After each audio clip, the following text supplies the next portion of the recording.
The educational thinker that I most closely align with would be Jane Addams. Addams was a progressive era thinker and social reformer. During her life, which was from the end of the Civil War till 1935, which would have been during the Great Depression, she would have seen the effects of gender inequality, where the roles of women, regardless of education level, were really confined to three areas. She also saw the impact of the industrialization of the time, where large numbers of immigrant and migrant workers were coming to the city to seek employment and better opportunities for themselves and their children. Addams' theory of education was called socialized education. She came about this theory through her work in the settlement houses that she established in the Chicago area. Specifically, her most famous settlement house was Hull House, where she actually lived and worked. She saw the importance of shared experiences and teaching more in a holistic manner instead of didactic.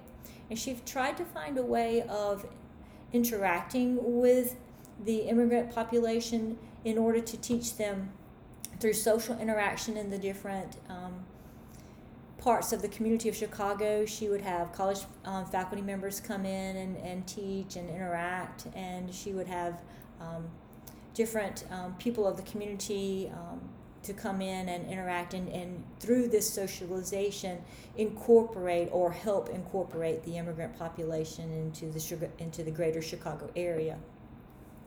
She put her words into action and is seen more of a practitioner than a theorist. She worked for righting social injustices of the day, such as ending mob violence, such as lynching. She also worked in enacting laws to help the immigrant population.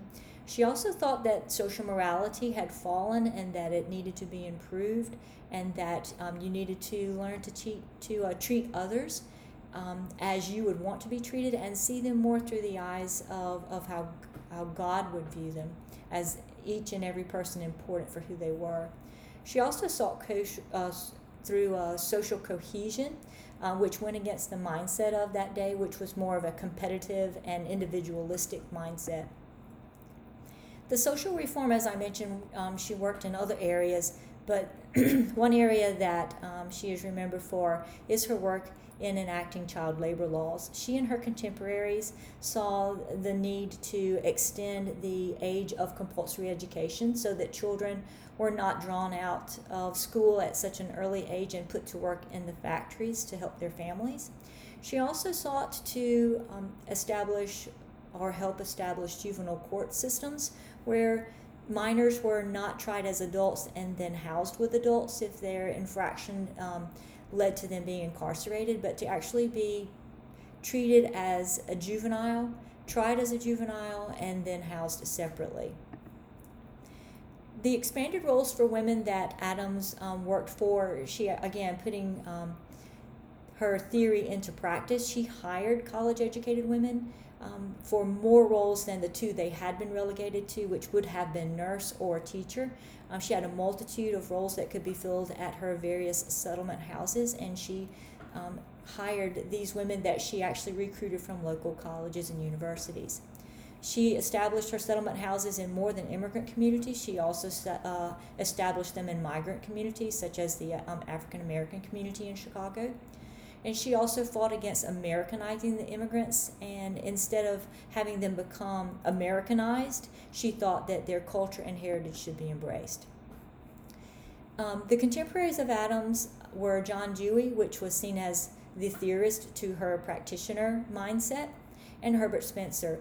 She wasn't always in agreement with Herbert Spencer. She found his embracing the ideas of Darwin, of survival of the fittest and competitiveness and individualism, to go against her thought processes of the importance of cohesion. She did try to incorporate, as part of her humanist and social gospel theory interaction with these groups, she did try to incorporate some of the Darwinist theories into her thought process. She saw man as evolving, and through his evolving and his thought processes, he would become closer to God.